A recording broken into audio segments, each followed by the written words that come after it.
Okay.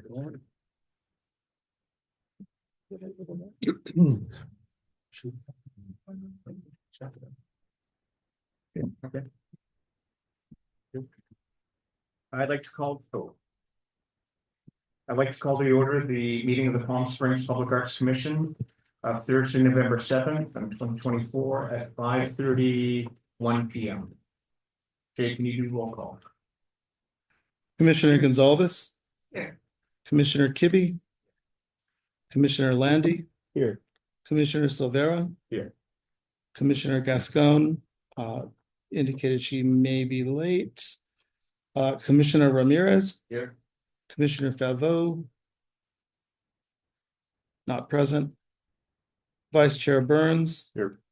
Chair Armstrong. Here. We have quorum. I need to make a revision on the agenda before we accept it. And item H1, Artscape and the Parks. I'd like to move up to under items for discussion approval, and that should be number 6. And that would be Artscape in the Park, approved art piece reallocation, final placement of all 4 pieces. Are there any other changes we need to make to the agenda?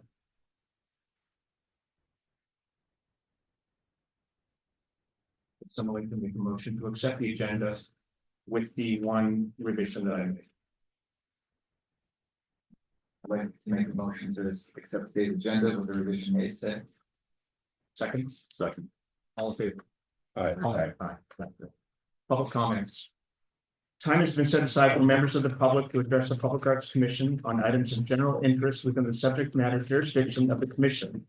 And agenda items if a member of the public cannot be present later in the meeting at the time the item is heard from the commission.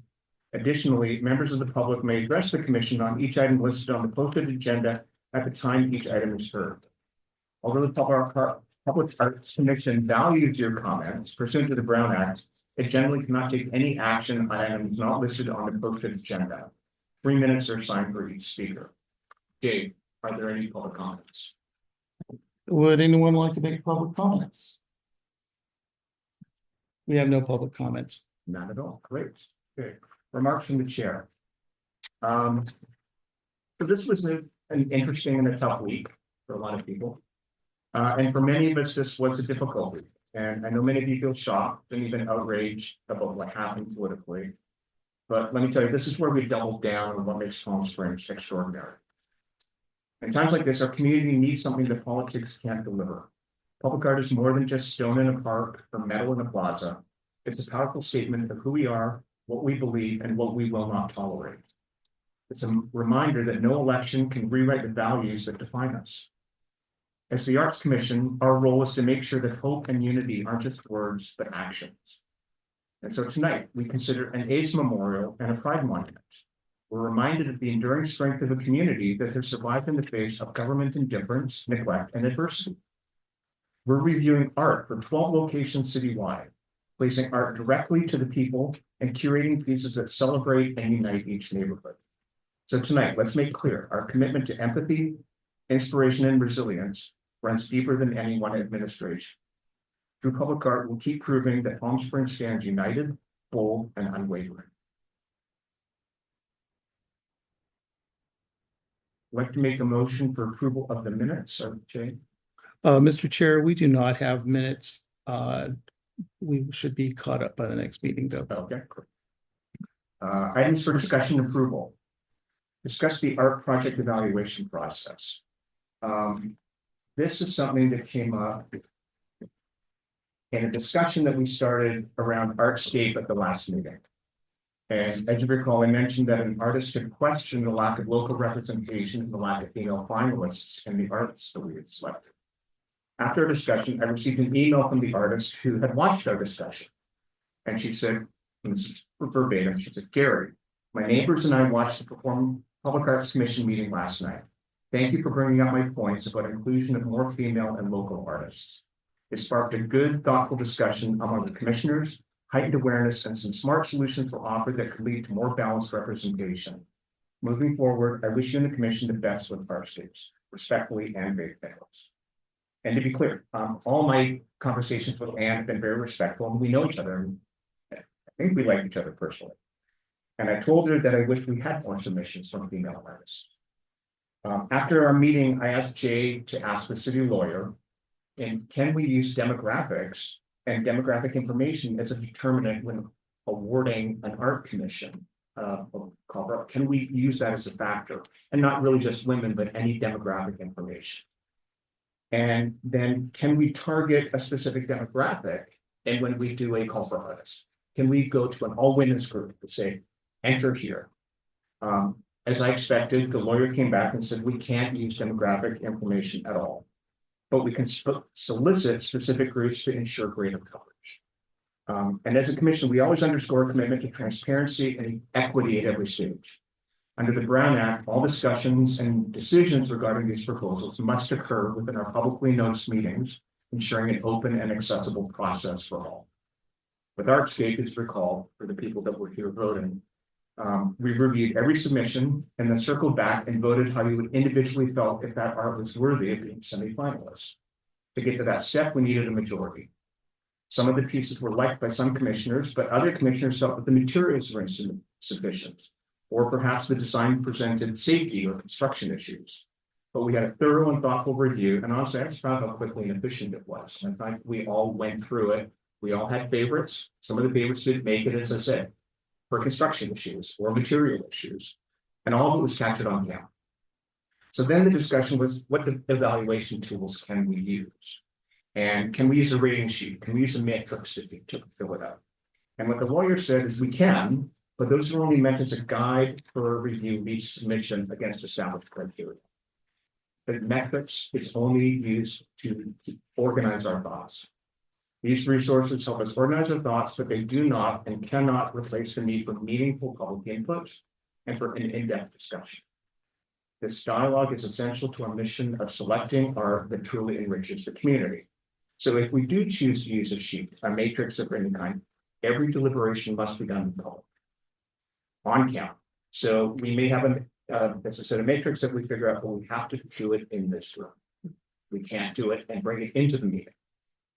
You can review the materials, you can think about them, but you can't fill anything out in private.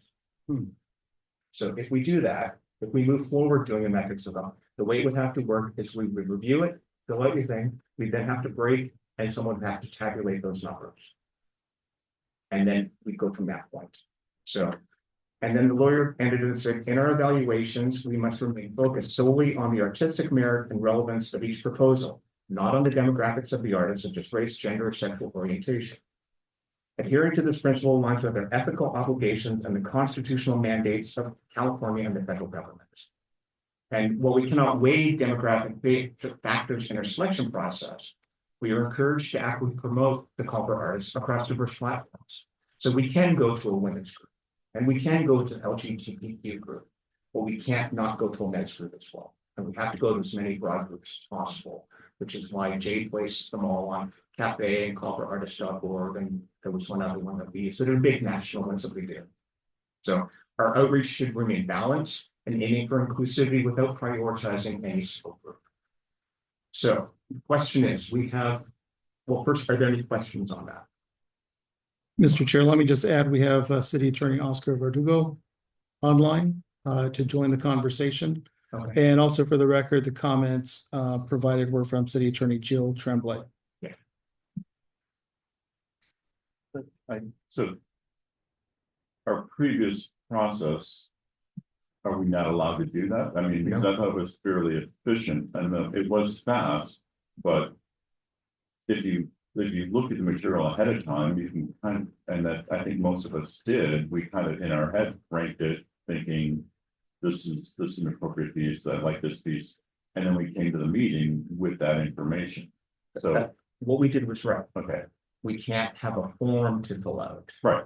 So this is not gonna change, this will be the same. No, I'm bringing this up as Okay. part of the process that according to the lawyers, according to California laws, according to federal laws, this process is how you do it, and that our deliberation needs to be in public. So once we get to the meeting, then we know the demographics, then we're gonna talk about it. Well, theoretically, you know the demographics because you've reviewed the artist's background. Yeah, But you can't say, oh, I'm gonna choose a female artist, or I'm gonna give them the weight in my discussion. It's incidental, but it's not a priority. So, Laura, I feel very strongly about this because you keep using the word, I like the piece. I evaluate it independently and I come and I like the piece. In all the selection processes that I've ever been in, including public processes, there is an evaluation where you give, how do you determine, you use the word artistic merit. And that comes from experience, their shows, their reputation, a whole series of things that we don't discuss, or at least not in the few times that I've been here. And when you have 45 submissions and you're trying to slim them down, if I am not mistaken, we brought our top 5, which meant that we did in fact evaluate externally. No, no, the way it worked was every commissioner reviewed all the submissions, and there was 40 in total. And then they reviewed all the demographic information and anything that the artist, it was all publicly posted. They read it in advance, but they didn't make notations or come with their prioritized rank.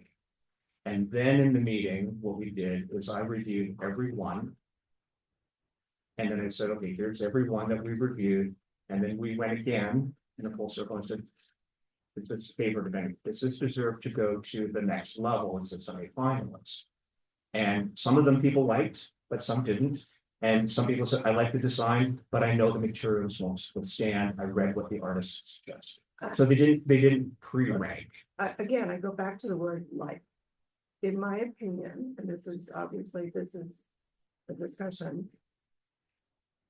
There are a series of things that you can do to try to take whether you like a piece out of the equation.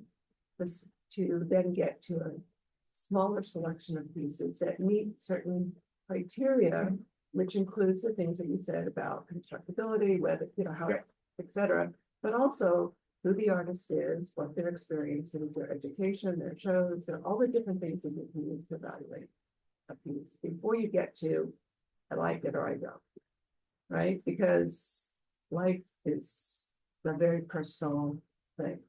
Absolutely. And so not having something, and I don't think that having an evaluation sheet can be done publicly in a discussion with a group.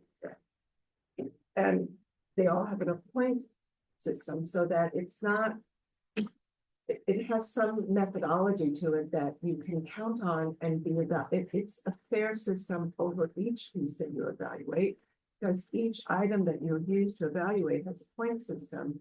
You come to a point total to at least get to another level. And that's what I've been trying to suggest. You know, and as I said, I know you weren't part of the discussion, so I understand that.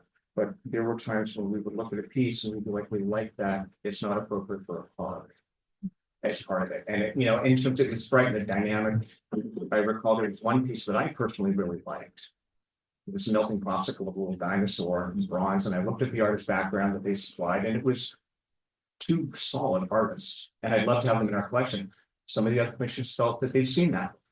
Okay, that's a fair judgment, in my opinion, in terms of what we're supposed to be doing with the commission. Right, but if you're using an evaluation, one of the questions is the material appropriate for its installation and use?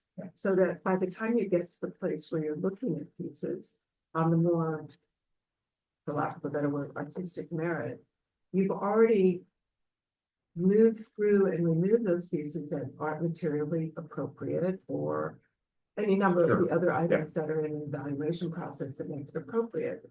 They could even include cost of maintenance may be too high, or I mean, I don't know all the barriers. You know, there were some pieces that, as I said, that the commission liked visually, but not for a pub. Like there were some that we felt that they had sharp edges, and that's not good for apartments, so that maybe we can find a place for it in the airport. But our requirements for this were, this has to be basically follow the playground, what in value lines. So my question to you is the people who were part of the process, did you feel it was thorough? Did you feel it was fair? Do you think we need to go to a matrix, which is absolutely something that a lot of private organizations do? It changes the process and it changes the timing because somebody has to tabulate those and it has to be done on camera. And that every step of the way that we need to pause and that tabulation. So that's a question for the commissioners who were part of the process. Well, I have a question for the chair and for council. When we're provided a portfolio in advance of such a meeting of the artworks that are up for consideration, should we avoid ranking them, making notes, and choosing what we like best and plan to come to the meeting to champion? Are we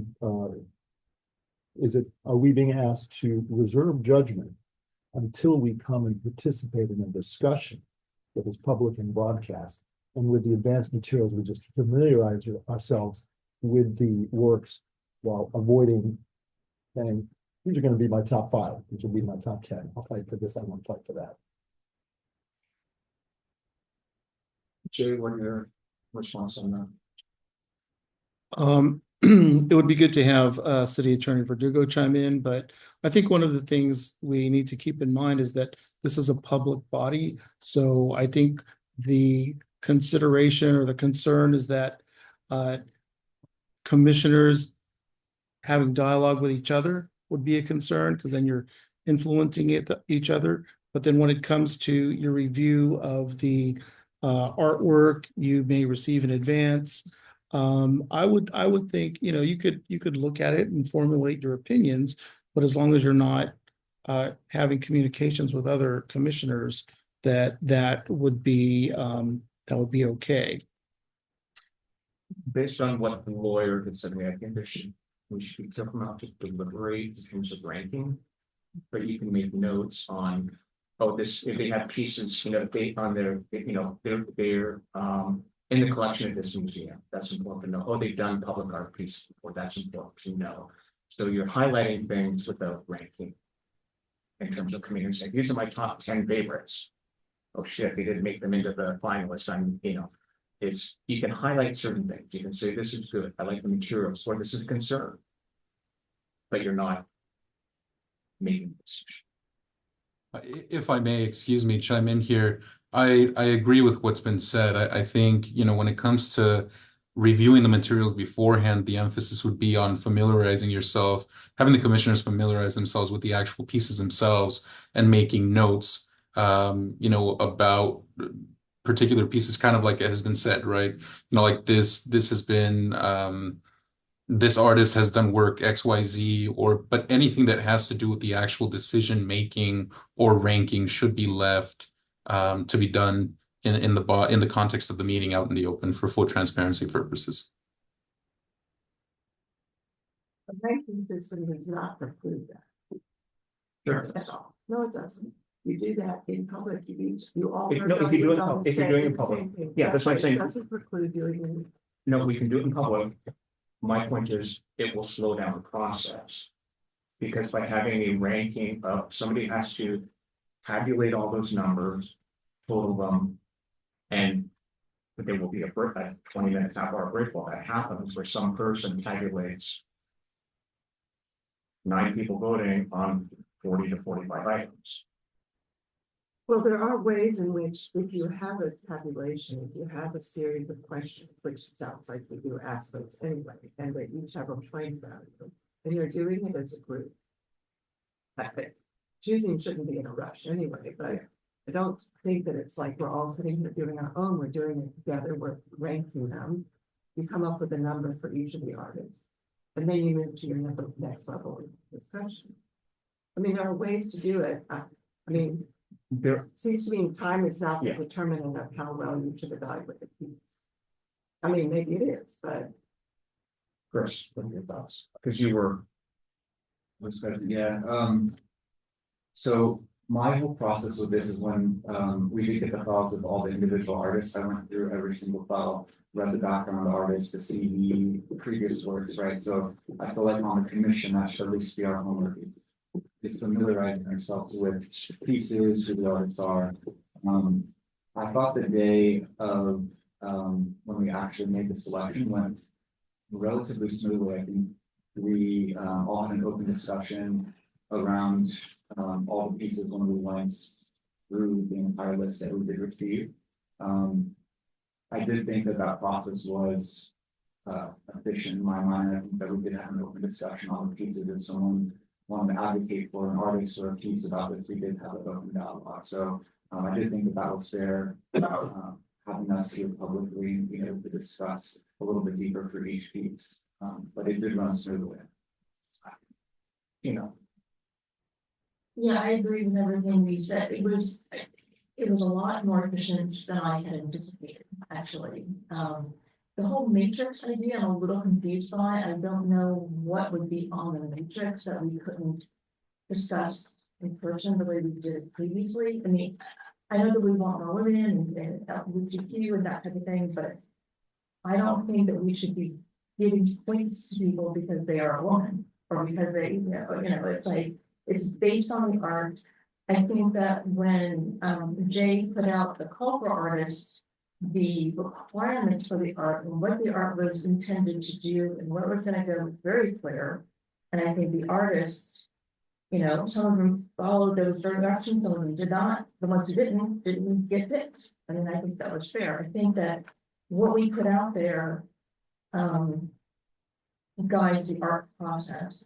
And maybe, maybe there are some artists that the city would like to own a piece of, and that's fine. We go to the artists separately. I don't think they get extra points or shouldn't get extra points because they are X or Y or Z. I think that's a little bit, I don't see a lot of fairness in that. I think the art should be judged on the art itself, or where it's starting. So I think, in terms of process, one thing that we could improve in terms of when we have the works at home. A very clear criteria. I'm not talking about the matrix and numbers, resume. I have to say that when I had the artist with me, I saw one be great, and I couldn't care less about the artist statement. Artist statement. Okay, I would love to see what the artist wants to say. Resume, the history, what's going on. So material and everything. So basically, some things, the process, those things should be more clear what the artist wants to say, not that bunch of paper that I couldn't figure it out. Just a statement, resume, okay, what he's trying to say. Those things will help us in terms of the process. And I'm not talking about putting numbers, but just having this clear when you select the artist. yeah, I will say for, Jane, I've done a couple of these and it's very specific what we ask for in terms of how we ask for the artist. They just sort of say, oh, here's my. That shouldn't be tabulated. This should be something clear on the first page. Yeah, but I don't care, but we should learn. We ask for everything as one. Artist statement, that's a must. Because artists don't like to talk about. Artists don't like to talk about their artwork, but that's. I could see something, like personally, when I look at a piece of art, public art, I don't look at it and say, I don't like it, but it's well constructed. I always look at things to say, do I like it? Does it intrigue me? Does it engage me? Do I want to invite it to learn about it more? To me, the challenge we're in now is we're getting a lot of entries. So I want to go back a couple steps to how we did the evaluation for Pillars. In Pillars, that was run through procurement. They had an evaluation process because it became a procurement project because of the price point.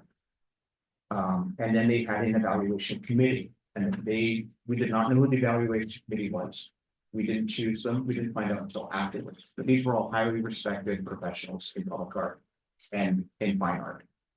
And they evaluated it and they said, here are the top percent getters. And Chris, I remember, and there was another commissioner like, why don't we get to choose? Why do we have to look at this? Why can't we be a part of that process? Because that's how it works with procurement. They make the recommendation. So the thing is, we can go back to that. We can say, we want a selection committee to bring us the best 10. There's no use for us to be there. I remember that. Exactly. It was just ridiculous. We're just figuration here. So the point is, we can decide how we want to evaluate and how we decide to select these. Do we want a matrix? Sounds like no. Do we want to, the process was, first of all, does that engage us? Do we like it? Now let's go to the next level. And I think we had the top 10. We reviewed in-depth top 10. We were even shocked at how quickly we got the top 10, and we tried to go back to there was 4 or 5 that we said, anybody, nope. Okay, let's just focus on these top 10. And then we had an in-depth discussion on every one. I recall there was one that Carlos and I really liked, and you two were basically like, it'll get dirty so quickly. Or the bubble head girl. Yeah. So as I said, I thought it was thorough. There was a back and forth. Now, what are your thoughts on the process, how we evaluated our scheme? I thought it was very efficient. But I thought it was very efficient and as, you know, reiterating with Tina, surprised at how fast we got through it. And yeah, we all had the opportunity to advocate and then make, comments on the art and yeah, that's what I thought about it. I felt like it was me personally, I thought it was fair and I want to throw one other thing to consider, and this is written in our ordinances. But another way we can do art selection is we can do almost like an invitational. We can do something where we say, this is what we're going to do. We want a piece of artwork highlighting women or women's rights or pro-choice or whatever we decide we want to do. And then we can say, you get to invite 3 artists, you get to invite 3 artists, we can then everybody specify the artists that they want to enter into this. So because it's true invitational, so everybody puts it, and then we review at that point. So we can do It's not very democratic, is it? Well, it is, sure it is. we're gonna start a Trump era, so. Well, I think that would be nice to do in addition to the public call for artists. I think that should be a call for. But the public call for artists, Jay sends them out, everybody's like, send these to any artists you know who want to participate. It's not only posted on public forums, so, and they're also sent to every artist that's entered one of our previous call for artists. So we have a list of, what, 100, I think, and they all received it. And we had some people who entered the Artscape who also were in the Pillars as well. That's how they found out about it. So the more we do, the more public we get, the more entries we get, they all get thrown into that pot on top of that. So we don't need to make all decisions here right now. The only one we need to decide on is we have about 45, maybe even 50 beautiful shade applications for waiting for review. And so we need to decide how we want to review that. Did we want to go the same process we did before? Did we want to metrics? How did we want to proceed with that evaluation? Because we're going to be doing that in December. Can I make a suggestion? I think, Jay, what would be helpful, because the material that we received with the 40 artists, it was all over the place, and I had a hard time figuring out what was art and what was their samples or their suggestions of what some piece was going to look like. And I think part of the way we can facilitate and maybe eliminate some of the artists through the process is that literally we have to have a standardized formatted form so that we have an image of the actual piece. We have whatever material information that we feel is important in making that selection. And then an artist that doesn't follow that format, it just doesn't get submitted to us because it's the amount of time that it took to go through those 40 artists was it was crazy. So, and it can be just a one sheet, something simple that it's like, and then we're all getting that same information, and then we're basing decisions off that same information. Except we already have these submissions now. And that's, yeah. Again, moving forward, Jay can set something up, but we have these submissions and they're waiting to be evaluated. And it is essentially a form. It's a form every time. And So- they'll follow it. But as you know, as actually Chair Armstrong put together the slides that we went through, and I think that helped things to go pretty quickly. It may have been, and maybe what I think you might be saying is just focus on the actual art piece instead of here's other examples of what I've done in other cities, and just have those available. So I would say though, I find other pieces very helpful. Because if we're giving a grant for $50,000, I want to know someone knows how to use $50,000 appropriately. I also want to see where their work has been displayed. I understand what you're saying though, but you want everything distilled down. We still need to know if they're capable of managing this budget and delivering. You know, we had a couple artists last go around and said, I usually do murals, but I want to do this sculpture. I want to know if they can deliver. I'm not going to give somebody money on a hope. So, how do we want to proceed moving forward? Well, since the form is already, since they already submit all the stuff, No, but I mean, in terms of evaluation. So do we want to do it the same way we did with our I think we should have a clear criteria, but very similar to what Tom was talking about.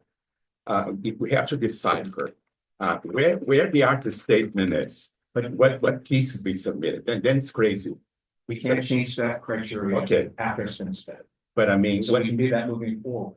okay, So we have 45 designs that have been submitted, and we need to determine how we're evaluating. Did you want to repeat how we did it with Artscape? Or did you want to do a metrics to evaluate? How do you want to move forward? Move the next part. We can change the format. Format is what we've done for the past 4 or 5 submissions. no, I think what I mean in our discussion here, okay? When we receive the forms, we have probably to figure it out. I think the most important thing is for me to decide if the work is good. I need to find out about the artist's resume, how serious he is as an artist, if he's prolific. Another thing, artist statement, what he wants to say with the piece, period. This is extremely important. Okay, if I can find out in the mess that you send, this is something important. When we come to the meeting, I figured out what the artist statement is. I'll put down notes what the artist statement is. I'll put down notes about his history, her also. And then it will be easier for us to discuss. In the meeting we had, it was this mess of paperwork that I like this one, but it just, so we have at least. So to get to that point, But the criteria is that the meeting we should have this criteria. to get to that point, we need to do that. Because that is We need our- to do it, yes, Yeah, we need to do it. But at least I know what I have to No, do. Carlos, Yeah. we need to physically do it. absolutely. Jay doesn't have an assistant. No, So we need to absolutely, do it. we need to do it. I had to find out with highlighter, what the artist Yes. statement is, the history, how prolific the artist. And then when you come to the meeting with my highlighter here, I'll figure it out because those are 3 important aspects to make you decide about the work. Besides, of course, the form and everything, but Okay, so I repeat, we have 45 submissions that need to be evaluated. it's gonna be hell for us, but it's all right. Okay, so are we repeating the same process that we use for Artscape? For this go round, yes. Yes, And then when we move forward for future evaluations, we can be more direct, but it has been very specific with what we're asking. And as you saw, some of the submissions we got for Artscape, they didn't even put materials down. They didn't say what kind of metal. There were some of no dimensions for a lot of them. And those are the ones that we might have liked, and we said, we don't know how big it is. so You sorry, can so complete- one more thing, sorry. So when we meet, we should have this ready, okay? So for example, Jim likes that work, I like it too, the other people don't like. But then we can discuss about the artist statement, we can discuss about other aspects that we highlighted here, that will be much faster, much more, right on it, and then we go to another artist. Go ahead. I think it might not be fruitful to try and enforce on artists who are a varied group of people wandering in lots of different directions. That's their mindset. To ask them to conform to rigid formats when they submit. I found that the last go around, there were plenty of artists who seemed deficient in their application, and I accounted for that. There were other artists who went in the other direction and threw many extra things in as well. And I accounted for that. And so I came here knowing what I preferred and liked, but I did come with a mindset to hear what others thought. And responding to Lori's, if I'm getting this right, concern that when we just say we like something or we don't, that doesn't really get to a more complex discussion of the merits of individual works of art. I don't think that the process needs to be changed on paper so much as us all being aware that during our discussion, we should be more articulate about why we like it. And we could get at those metrics and say, I like this. And we challenge each other when we say we like something. Well, why do you like it? And then we explain. So I didn't feel it was a burden when I had a lot of extra paper to look through. If I didn't have time, I just breezed through it. I think that my concept of the matrix, the definitely misunderstood, because everything I've heard. And it's not in our packet, I submitted just examples of things that you might discuss and ask that. Is a systematic way of eliminating or moving to another level. Things like appropriateness of materials, things like. If they submit an artist statement that's consistent with what we're looking for. There's a whole series of questions to ask, in a more systematized way to have a discussion. Where you were able to separate pieces into, yes, this, because it falls out, it doesn't mean to. That's not in this packet. It's not about whether it's a woman or not. It isn't what I was about. I was about, is there a systemized way that is, you fairly look at each and every piece with the same criteria in a discussion, and you do it in a systematic way so that it's very methodical. It's not just that you happen to notice something and you discuss it, and other people didn't or did notice it, because it is a lot of. No, I agree with you 100%, yeah. So I just want to say that. So it doesn't need to be on numbers. It doesn't It need to doesn't be. have to be a number, but it Okay. is a systematic way of. So maybe it's when we have our discussion, there's a guidelines. What to look at and what to consider when we have a discussion. You know, I will say, Carlos, I think it would be unfair to the artists for us to go through their work and pull out their mission statement or their article, because that becomes editorialized. And we're making a decision for something. But for certain artists that is difficult to do that, grow up. That's the way artists apply for anything. Then that's on them. We shouldn't be pulling out an artist statement on what they're trying to represent and have us to dig. They should have an artist statement. But then if they don't, they don't. Really? Yeah, if they don't, they don't. But, well, I mean, this is an interesting conversation, because if there's no artist statement, how do you know that what you propose is consistent with what you asked for? Because it. I Let's- have let's- to know. Okay. So. Final word before we move on, and we will evaluate. I have, so are we going to be measuring this as in like, I used to, the grants, for grant panels, and so if they don't have the specifics that we asked for, like, artist statement or something like that, then does that automatically disqualify and we don't consider, or is it just, like you said, editorial, where we just get an idea of the work visual, and then if we like them, then we can go back and see if they fulfill the requirements. Like, that's what I'm trying to get at right now. So if we want to be more specific like that, or if it's more, we judge the work by itself rather than the application of it, if they checked all the boxes and all that, so. At any point, if someone does not give us the materials to accurately evaluate the submission, they can be considered non-compliant. However, if it's a commission, we feel we understand maybe why they made a mistake, or maybe they didn't write a mission statement, but I understand what they're trying to convey with the visuals. And some of the artists may not have done an actual artistic statement, but they talked about what how they approach their work overall. That's part of the statement. But that's not a specific piece statement, so that's just, It is a here's how we do work, Yeah. I do work on conformity in society, and I want this to happen. So, as I said, at any point, we can say someone's non-compliant and dismiss them. I have a question. If somebody isn't compliant, do we go back to them and say, this is why you were removed from consideration? Or do we give them a chance saying, do you fill in these gaps? We can put you back in the pool for consideration? That Or is is, it just, you're out? that is up to the commission, but if we do it for one, we have to do it for all, right? For that same non-compliant. So in December, we will then have the beautiful shade. That one will be, again, following the park requirements, but it also will involve a review from the sustainability department, because it was all about shade equity.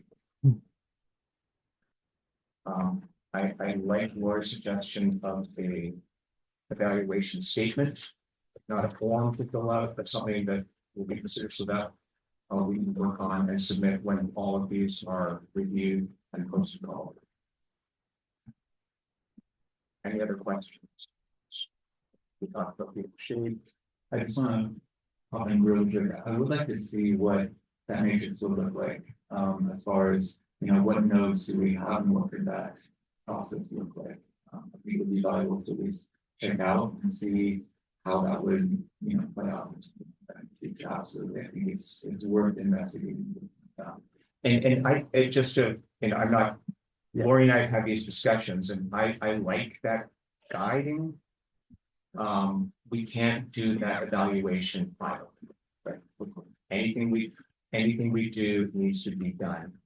In the end.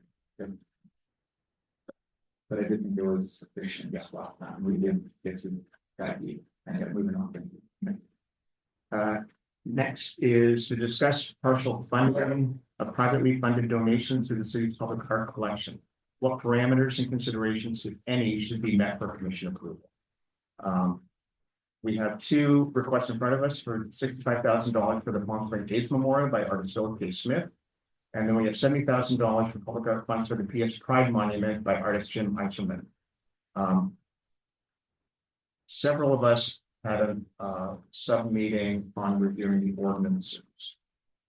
Because something like this, these big privately funded donations being gifted to the city and then asking for money are not covered in our ordinances. We're sort of flying blind. How do we deal with this? What's appropriate and not appropriate? And so as a group, we determined we need to put this in our ordinances of how we handle this. I don't feel it's fair to the artists in this project to change course midway when they've been working on the assumption that there's an opportunity to get funded. But what I want to do is discuss this and put in some guard rules so we're not setting precedent. And so we can approve the money conditionally. We can say, yes, we will do the $65,000 on this condition. Yes, we will do the $70,000 on this condition.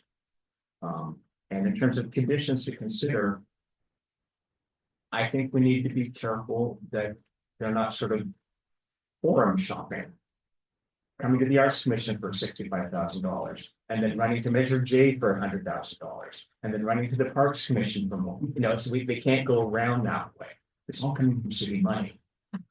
And it's sort of like a shell game. So we can put how we want that money to be done. If we only want $65,000 for city funds, this is what it is. So again, we can determine what articles. So I want to use this before we vote on these. I want to use this as a form of what about their requests do you have concerns about and bother you or like you? Now, I will put out there that we have two pieces in front of us. One is valued at around 1.3, 1.4 million.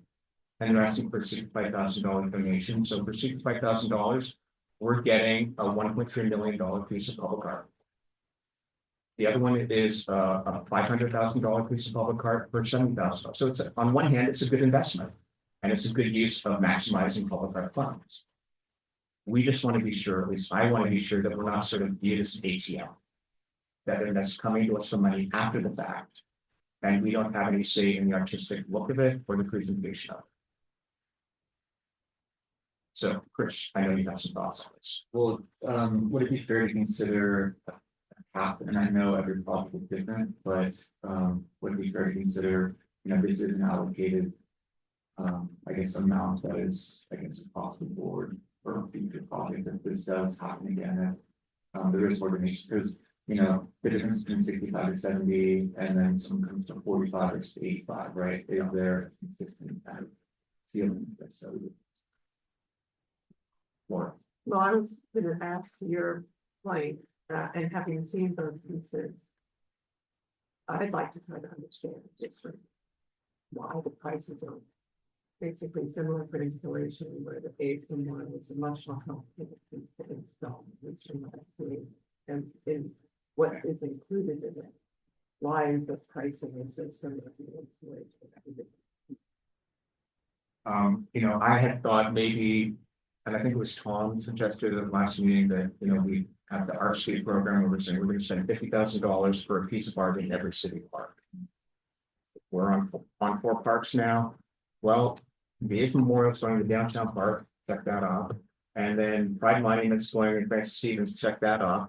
Do we say we'll cap it at 50 for each installation? Or do we say, look, you guys came to us already, we didn't tell you the rules beforehand, we're gonna approve 65, we're gonna approve 70.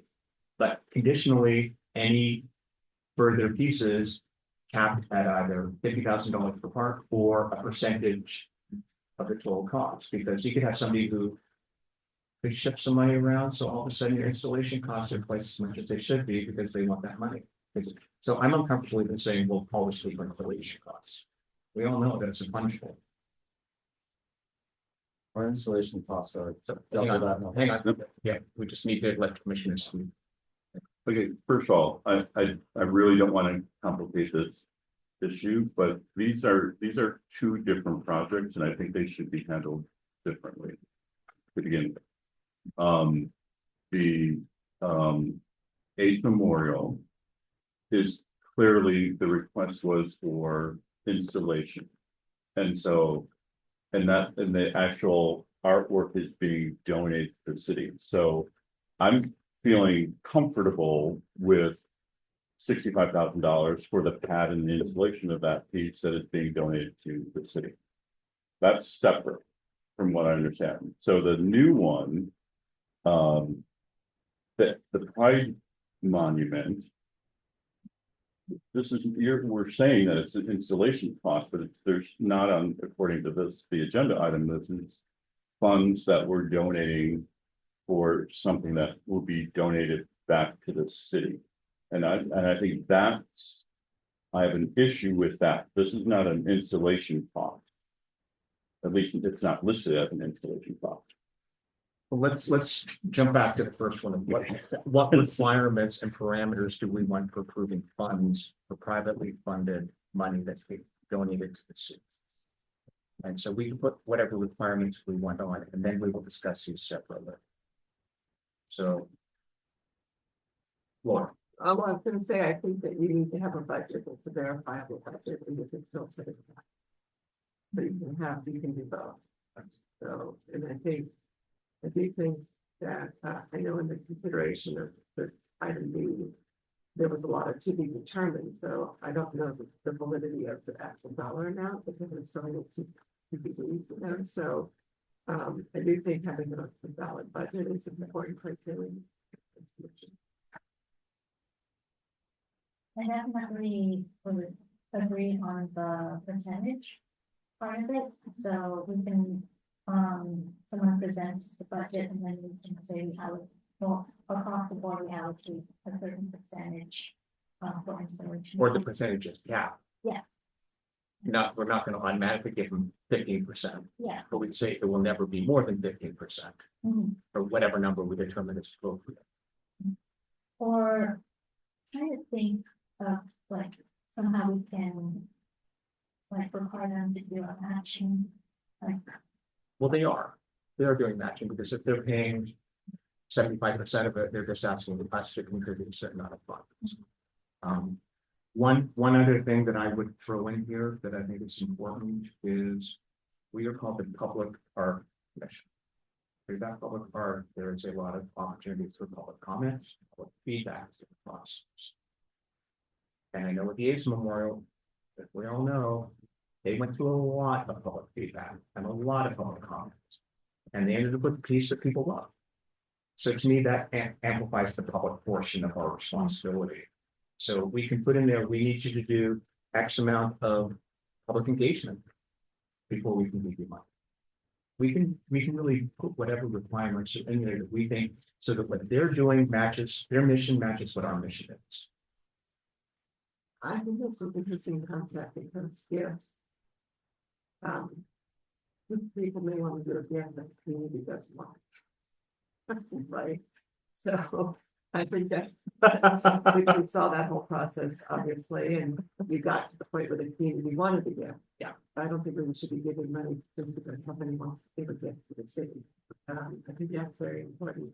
I don't know, I know the artist is here. I wonder if there is a general percentage in the marketplace, and I don't know if we can ask him the question, as to what generally installation charges are of pieces. Does it generally range in a number like 7 to 10%, or is it appropriate to ask him? Sure, for something like a specifically unique, you can answer. Yeah. Just answer from here. Yeah, Okay. Yeah, I would say that 10% is a number that totally makes sense. It depends on the complexity, certainly. Yeah. Could go down a little bit lower than that, 7 to 12%. So an average of 10 is a solid number, which is basically what our project is.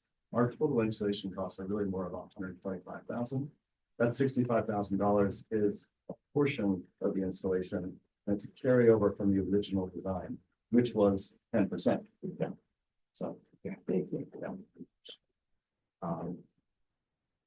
Is there anything else that sort of was a bug in your ear or mind about improving money that you would like to see defined? My question in regards to, you know, public facing and public input, is it, because I know in my previous office with LA, there was a requirement, for murals especially, where they have to have like at least 3 public engagement sessions.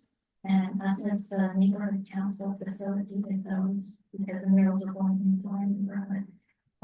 Is that what you're referring to? Yeah. Is it our responsibility to host those? No. Or they have to show proof that they had engagement with the community before asking? I think we have the right to say, before we donate funds to this, you need to show us you've engaged the community in this manner, I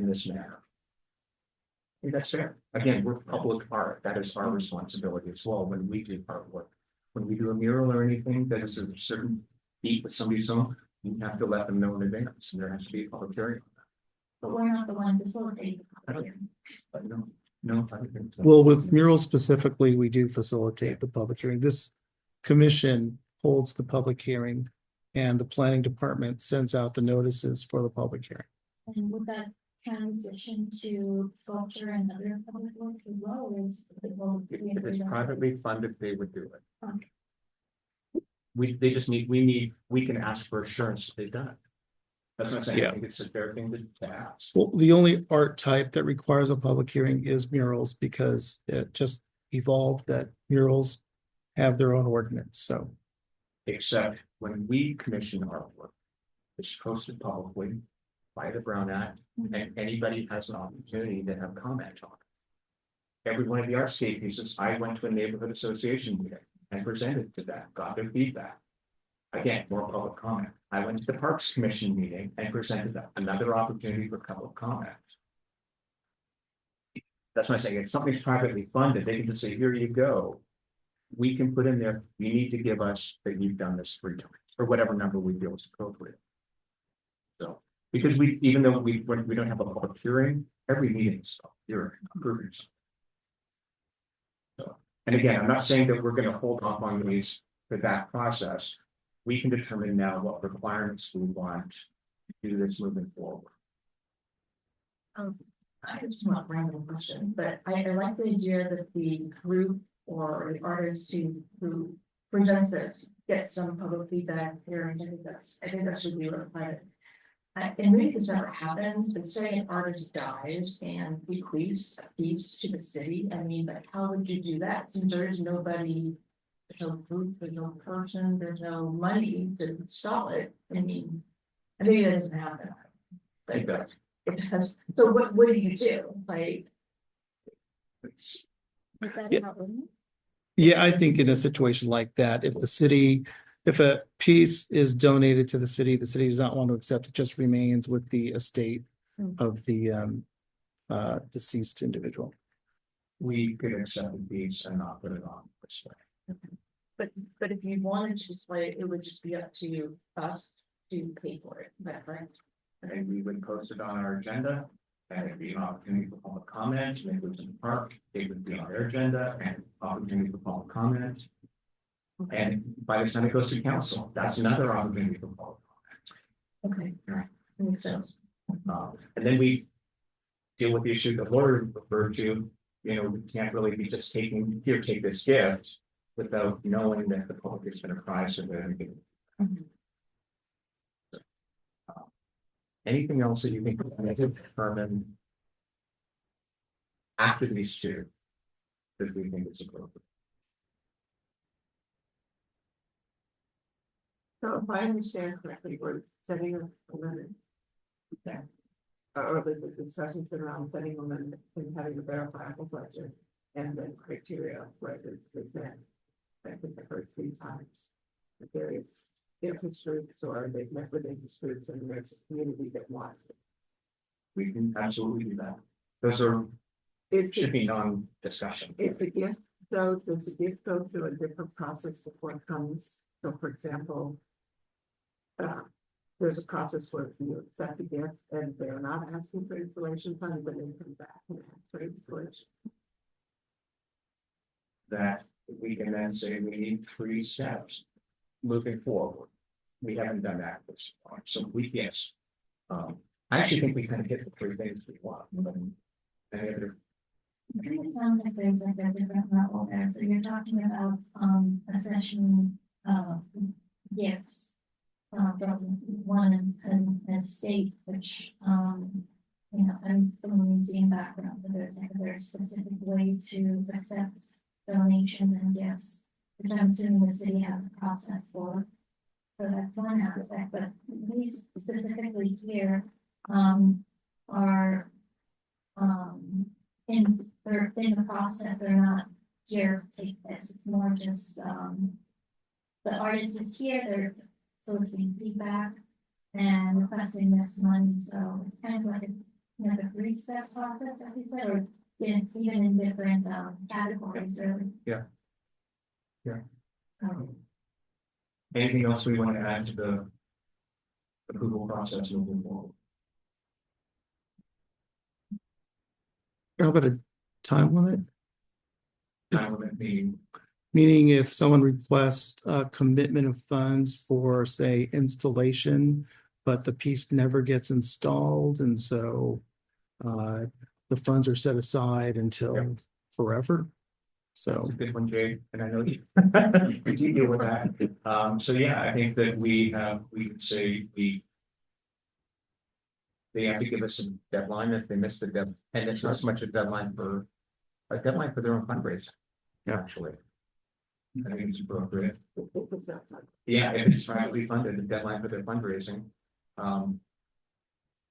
And this goes with all our projects, whether they're a gift or not. Finance won't let us release funding for installation until the piece is done. So we can't give you money for installation before you've even fabricated it. It needs to. So we went through that with some builders where artists wanted the funds because they're not going to have disposable money. And we're like, not until you get the thing done. And that to me goes with all of our projects. So I don't know if that needs to be specially called out. Anything else? No, that's it. But to that point, what if they never finish? Then we don't pay them. No, but then they can only do it forever. No, that's what Jay's saying, timetable. That's what I'm saying. Yeah. So it's not just they raise the money, but more that they all have. Yeah. Yeah, I think those are fair. So knowing how we move, we're gonna move forward and we're not setting precedent. We know what we need to do so we don't get somebody coming to us in a month saying what it is, and Jay will write these up, we'll circulate them and we'll vote on them at the December meeting. And then Jay, those don't go into our ordinances. What can you say they go into? How we should. Well, they could become part of the ordinance as the work as the ad hoc ordinance committee is doing, or which would be public, or establish them, adopt guidelines Yeah. for accepting gifts of public art. Yeah. And help me out, City Attorney Verdugo, if there's anything else you could think of that may be needed to sort of adopt guidelines for a process that the Public Arts Commission goes through. Nothing comes to mind. I think those would be the 2 points. And just so everybody's aware, this is a 2-step process that you probably don't even are aware of. And then anything that's a gift, they have to fill out an application. And then city council has to sign off on that application. So really what Jay's saying is we can put that as an addendum to the application. Here's the gift. And if there's going to be any funding, here's what you need to go through. And that way we call it faster. Then our, because our ordinances may not be done for 9 months to a year. So we have these safety guards in place, we have the guide rules, Lauren, that's what. Well, we're not delaying though on voting on the law. No, as I said, because, you know, these two submissions came to us knowing, and I think it's unfair to stop voting. But my concern was, I want to ensure that we're protected moving forward. So we've done this publicly, Jay will write it up, we'll circulate it at the December meeting. And then we're protected. Okay. Any questions on that? Great, next item. Consider requests for $65,000 of public art funds for the site work and installation of the Palm Springs Age Memorial by artist Philip K. Smith. And recommend the Palm Springs City Council approve the allocation of public art funds for site work and installation. Mr. Chair, did you need the city attorney for the remaining items? No, Thank you. goodbye, city. Have a good evening. Thank you. I would like to publicly thank Philip K. Smith. You guys may not be aware of it, but after when I had the communication with the artists, I sent them a recap of what we discussed. I say, here's what I need, and then we have a lot of back and forth. And some of them are, it's not about being tough or contentious. We love art, we want art, but there were some things that were not happening that I wanted to make sure were happening. What I then did is I sent everything he submitted to us to the impact team, and the impact team are the ones who basically monitor the city parks. They ensure that there's no vagrants, there's no skateboarding problems or anything like that. And there were some things that I mentioned, you can select the Philip if you want to. Some issues that, you know, you've got these big, beautiful beds, kind of shaded trees, like anything, we want to make sure people don't move there. And at the same time, you've got these big, beautiful benches, and you want to make sure people are using the skateboard ramps. And so Philip went back and forth with the impact team, but he came with what I thought was a beautiful solution. It looks very elegant, and it doesn't look like it was revised. And the reason why I pushed hard is because I know how the city operates, and if he had it installed, and then another administration would say, we need to put something in here, they would just put things in there. And we'd rather have the artists be involved at the beginning. So again, that to me is part of what we're talking about. It's public and art. So we're doing the engagement, and I wrote to impact team, and impact team said, we love it. Let's want some revisions. But as I said, Philip was great with making all the revisions we needed. And he answered all my questions that I had. He sent everything was circulated to you. The key thing is the digital component. That was very thorough. So I don't know if you did it or you did it. Again, congratulations. Does anybody have any questions for Philip on this and what he submitted before we vote? I have a question about the online piece. I know it says here it'll be reviewed 1 to 2 times per year. I guess my question is, how does one, like, if I wanted to post a story on it, what is that process like? Well, I think we haven't yet really determined exactly what that structure is, whether you will be able to post a story. We've talked about a lot of things, and I think that there's a lot of dreams out there and a lot of hopes for what this will be, and we hope that we will be able to fulfill on almost everything that we've talked about. There are some basic challenges. You can't just text in a story and it automatically goes up, right? Something has to be reviewed, so that it's appropriate, written correctly, etc. And so we just wanted to ensure that there were community members from different organizations. So there's a lot of different voices at the table that are reviewing whatever needs to be updated. We hope that Consist, who's the company that's going to design us, that's locally here in Palm Springs, is going to set up a structure so that even when Consist is no longer involved, they have to be involved, but the updates are very straightforward. It's adding a name, it's adding text, and it immediately is graphically considered and uploaded to the online experience. We're trying to make it simple and clean, but also beautiful and a true addition to the actual physical experience. It's not just going to be a website with drop-down menus. We want it to be an experience. And I appreciate that. I was just concerned. I know that, I monitor online forms in the past, and you really have to stay on them, or It- else it's crazy. There is no comment section. Okay. There's no just, I can say anything and it's immediately uploaded. That's not going to happen. Yeah, that's why we want to have these review processes where we will assemble all the material, just like you guys are doing with all of your 45 submissions. What is appropriate here? What makes sense? Do all of them go on or just some of them? Any other questions? I'm just a little concerned about adding something permanent like a QR code to the sculpture. Okay. Just because, you know, how fast technology goes. Mhm. And who knows if that technology will still be valid in the next few years. And also having a website component as well. You know, you have postings that eventually, disappear, like, you know, GeoCities, we thought that was gonna be around forever, but they let it go after so many years. And so it's just a concern for me to, have something that needs this constant maintenance and, will the city be hosting that or will a private? With maintenance, I understand what you're saying, and I totally agree, like you can't, we're not using technology that was around in 1930, right? We've moved on. But I think that the reality of internet and the ability to access a digital information, I mean, all that QR code is, it's rather than typing it in, it's just a shortcut to an address or a location. So I think it's more that I think even part of this update group, if there is a shift in how things are done, that group can then update how that's occurring. And I think too, that plaque is not locked into the concrete.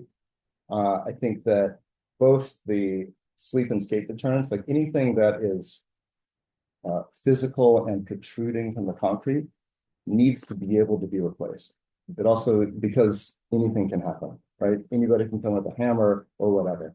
So I think even that plaque can be removed or replaced or whatever it is in the future, if for some reason the QR code is no longer usable. And I'm not saying that digital components are a bad thing. In El Segundo, for example, we have public art that utilizes Snapchat skins. And so the public is able to engage with that art piece, but the onus would be on the public to access that rather than the muralist having to put something on the piece permanently for the public.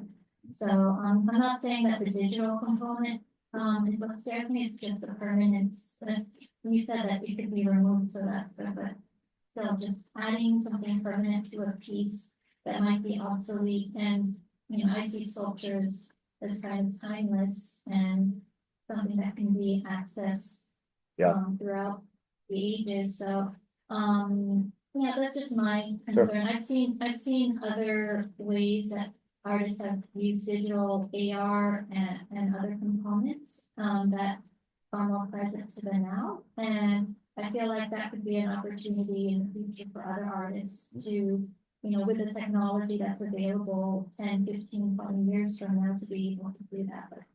But my thing is to permanently or put something as part of the sculpture for technology that might be absolutely. I think. Okay, Jim, you had a question? No? Okay. Just have one question. Sure. When it does go up, how many stories and what content is already? I mean, we are as far along as that as we are on the actual fabrication of the sculpture, right? So I mean, right now we have, well, that's not entirely true. We know exactly how to build the sculpture, but we have had 2 brainstorming sessions about what the online experience can be. Everything from, you know, being able to share audio stories, to be able to hear somebody's voice. This is something that came up in the listening session, you know, so that you are looking at a physical element. Well, there are no names because that is an issue with timelessness. That something can always be updated online, but that you can create a more rich experience while you're standing there. So we hope that there will be, you know, there's a whole list of things that we hope will be part of it. We intend to start designing that when our funding comes through, hopefully end of January, beginning of February. The intent is that will all be completed at the same time that the physical monument memorial is designed. There will be a separate agreement with the city and the task force on the digital component, on scheduling and maintenance, all that sort of thing. So that needs to be handled separately. Right. Any other questions before we vote? Okay. Would someone like to make a motion? I would like, I would like to make a motion that this commission recommend to the Palm Springs City Council that it approve the allocation of $65,000 of public funds for the site work and installation of the Palm Springs AIDS Memorial by artist Philip Casey. Second. All in favor? Thank you guys very much. Yay. Really appreciate it. And great discussion. Appreciate it. Next item. Mr. Jones, you're up. Consider request for $70,000 of public art funds for the PS Pride Monument by artist Jim Eiserman, and recommends that the Palm Springs City Council approve the allocation of public art funds for the Palm Springs Pride Monument.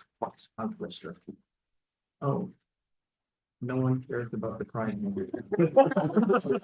Don't you want to stay for both? Come on. Let's have dinner. And we deal with dead people and we're dealing with live people. So, Jim, welcome to our commission meeting. Thank you for joining. You're welcome. Thank you very much for inviting me. Al, microphone for you too. Okay. Oh. We got Al's comments that were based on what we said. We wanted to hear back from him, what our concerns were, questions were. One question that I sent Al that after the meeting that I did not get answered, and and my question was, when there was originally a budget done back in, this was in December 30th, 2023, the installation costs were at that point, they were $45,000. And then the latest budget that you submitted in August of 2024, the installation cost were $70,000. But the total amount of the piece did not change. So my question is, how did the installation cost change $25,000, but the total amount did not change? It seemed like installation. Okay. This is, I think, kind of easy to answer. Okay. The original request for a proposal had a $500,000 budget, but the request did not have a site. So when we created the original budget, we actually had no idea where this was going to go. And the number that was there was just a placeholder, because we didn't know if this was going on a street corner, on a plaza, in a public park, or where it would go. So the number we have now is much more realistic, that we have a location. It's not exactly a hard figure, because there's a lot of design development that still has to happen with that site.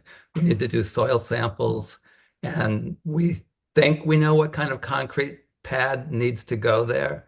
But until we do that further research, we're not 100% positive, what kind of plaza or what kind of foundation will be required.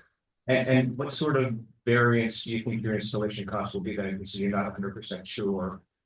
Do you think 1,000 or 90,000 or? I'm hoping, right now the combined is 70,000. This includes the foundation and the assembly and installation. And I think that's very reasonable. There might be a couple of surprises. That's why we have a contingency number in our overall budget.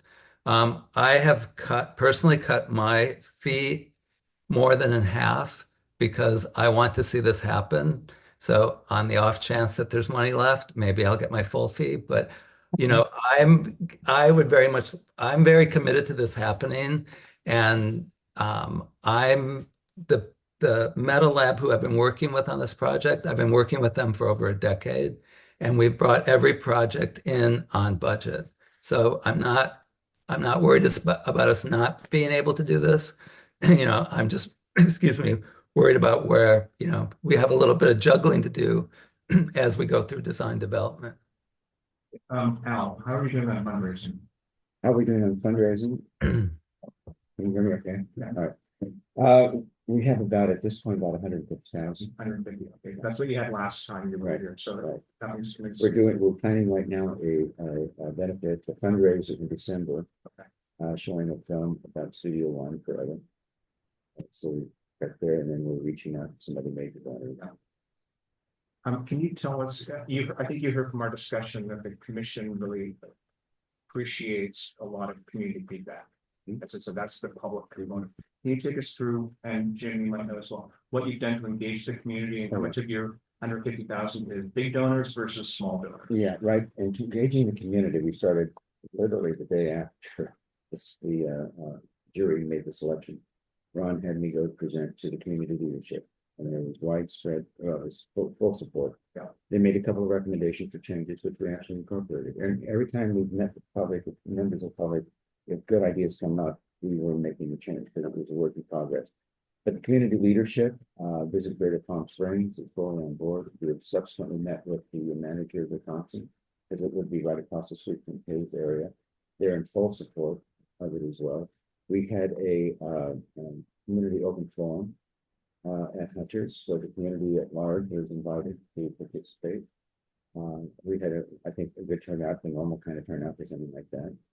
So, and then all the commissions, from Parks Recreation, Public Arts, Historic Preservation Site, and City Council, all of them were also approved. And your fundraising, what percentage of it is big donors versus small donors?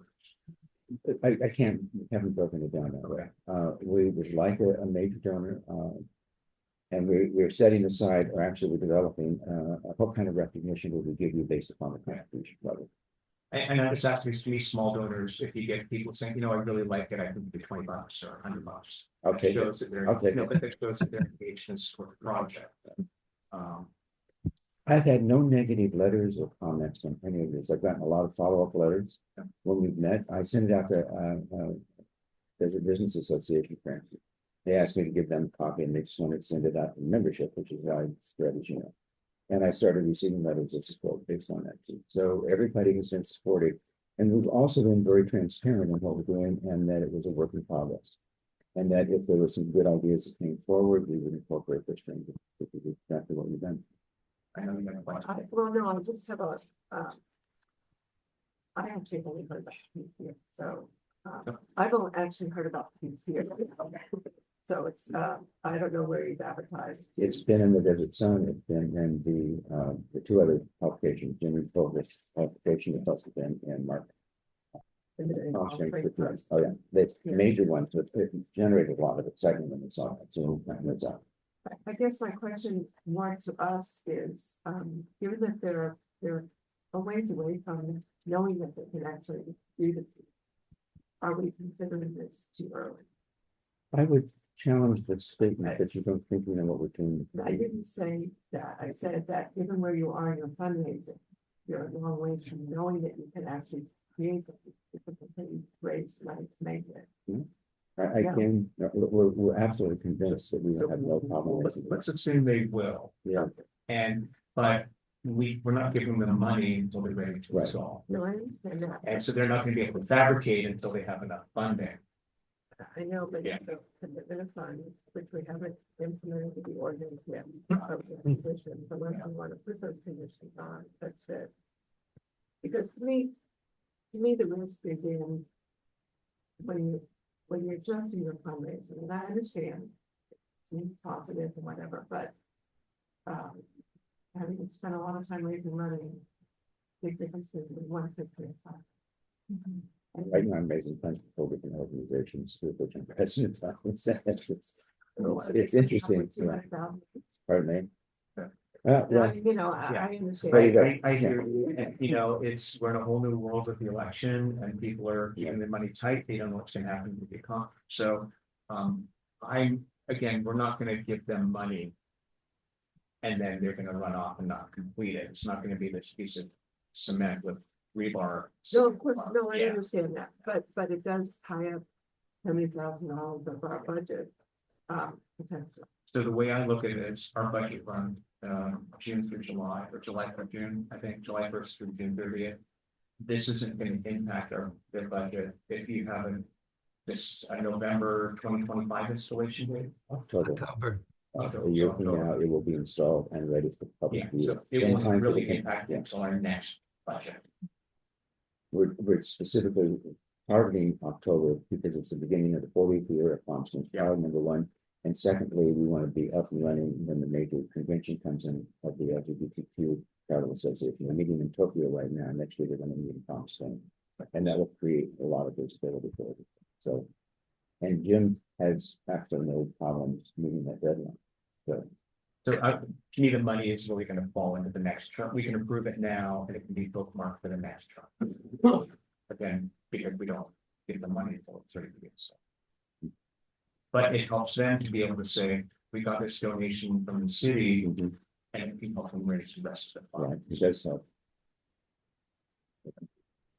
Any other questions?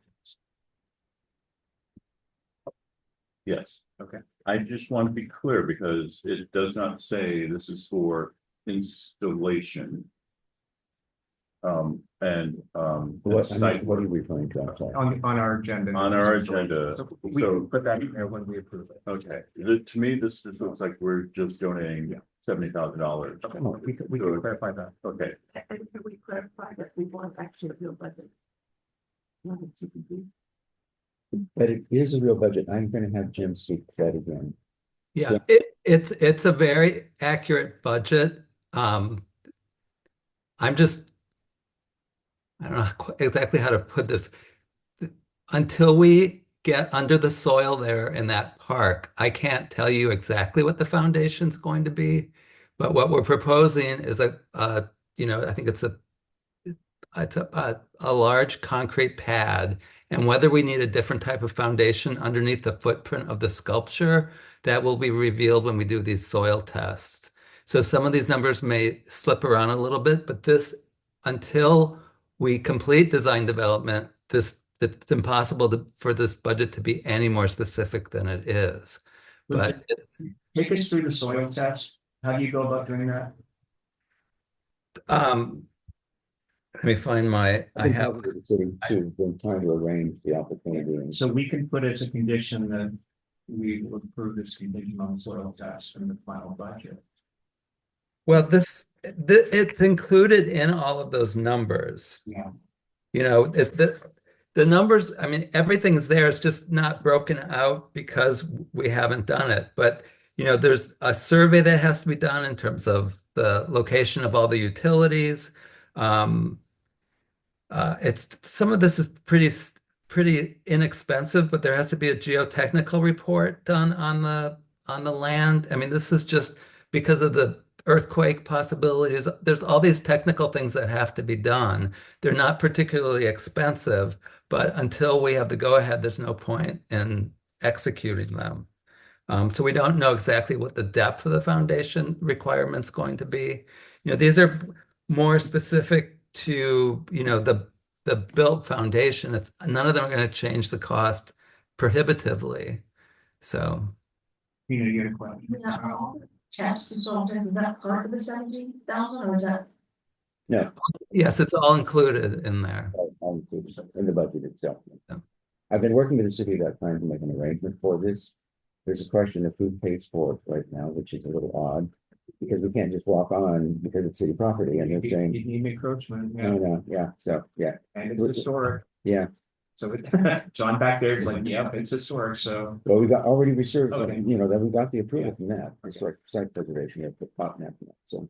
So we can do one of two things. We can either approve this with conditions, knowing it's money's not gonna hit this budget, and we can say, we need to see this, we need to see this. Or we can put it off until you come back with that number. How comfortable is the commission moving? If I could make one small plea before you make this commission is, I think Al's absolutely right that having your support is going to very much help them raise the rest of the funds. So since we won't be getting the money unless it happens, I personally would make a plea for your support to see this happen because it will very much help us. Yeah, can we put in a thing saying we will approve $70,000. But if we don't get the information we want within 3 months, the money is rescinded. Yes. So could I propose, because, the one I'm hearing, unfortunately, I know too much about construction. So. That's why it says it's to do, but the difference between pouring for eight and cat. Significant, like double the price, now rebar, the kinds of engineering, et cetera, that goes with it. Is there a way to commit to funding basically without a number that allows for the testing and the budgeting, through budgeting? And then I know that you have a cap because we've already discussed that. But not so that they have the support to go out and fundraise, but we haven't made a commitment with the money till we get some verification of what. What if I say we can make a commitment for the funding? Look, and I just want to be clear, I want art. I want to help people make art. I think we, as a commission, that should be our main job. We can say, we will make a commitment, we're obligated for installation costs. However, if you don't come back to us with a finalized budget and your soil testing within 3 months or whatever the commission feels is appropriate, we will rescind that. We can do that. We can give a deadline. And have it be that it doesn't surpass, for example, the 10% of the overall budget. So in this case, it would be 50,000 or something like that, because it's in line with where we're going with the order. Yeah, we can put in, That kind of. yeah, we could say, we will commit to $50,000 for installation costs. If we come back in 3 months and you don't have a soil test and a finalized budget, we rescind the money. But if you come back with increased cost needed for installation, we will go no further than 65. What happened to the 70? Well, I'm just. What happened to the 70? So I'm saying we can determine whatever we think is appropriate, because if the 70 is kind of the 70 may go up and you may have to cut out the cost, it may go down. So, it's a fungible number. We're trying to help you here and I'm trying to get the commission. One thing I should add, and it is in that Q&A that kind of I sent to you, you wanted the description of what everything was. The budget is maxed out at 500,000. That was set by my board. And the agreement is, and it's actually stated in here, if it goes beyond that, it's a responsibility of the artist. So our total liability does not exceed the 500,000. And that's for the finished product. So, and that's highly unusual too, but as Jim said, he was very much in favor of doing this. He did in fact cut his rate in half, which is unusual for an artist to volunteer to do that. And Jim has been very great to work with, and his staff, and Meadowlab as well, I might add. Yeah, I mean, the answer is here. The answer about the budget items was provided by Meadowlab. I mean, they've been in this civic art business for very many years, and this is a very accurate estimate for these figures. But in terms of breaking them out until we get in there, it's hard to do that. So these refer to vendors who have not been identified, as it's just too early to know. The costs are not to be determined, but rather represent a researched estimate for each light item in the budget.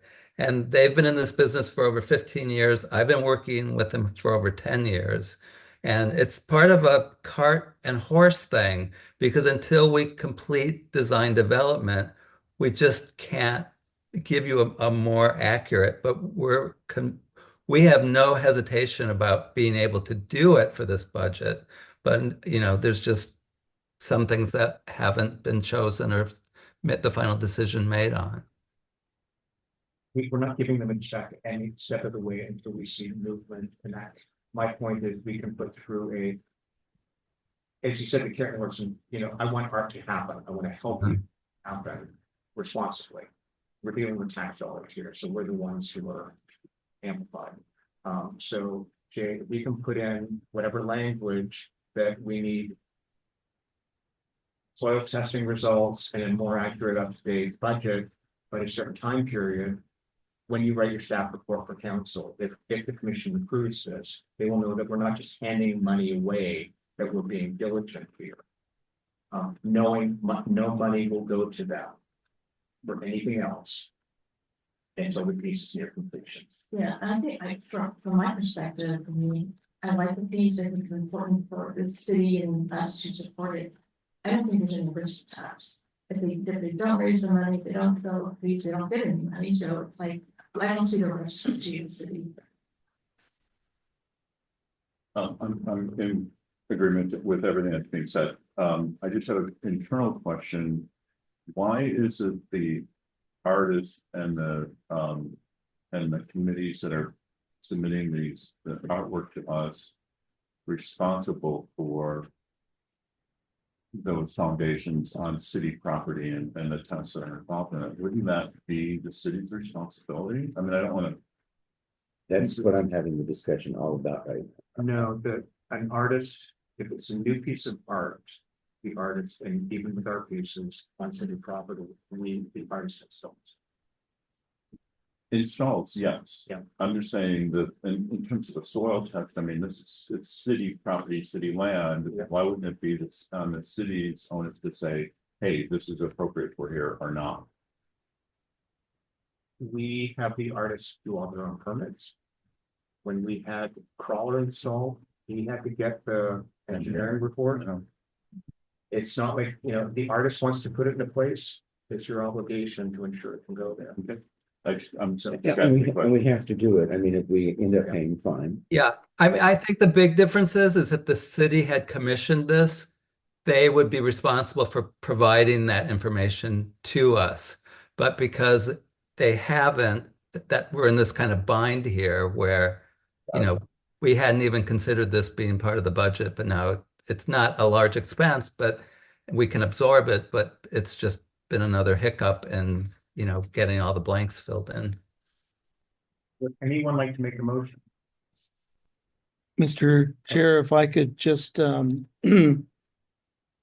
identify or verify the points the commission would like to make, being that the funds would be recaptured within 3 months. Unless a final budget and soil test are completed and provided. Is 3 months the time frame? And Well, we're heading into a holiday season when 1 month doesn't even really exist. So, We can say March. maybe 1 quarter. And March. Thank you. And the amount would be limited to, I've heard some different numbers, 50,000, 65,000, 70,000. I'm comfortable with the 70 because when you look at the design, the key point to this was the lambda. And the foundation is the lambda shape. So on one hand, it's a bit of a trickery, Al, that it's not the foundation, it's integral to the artwork.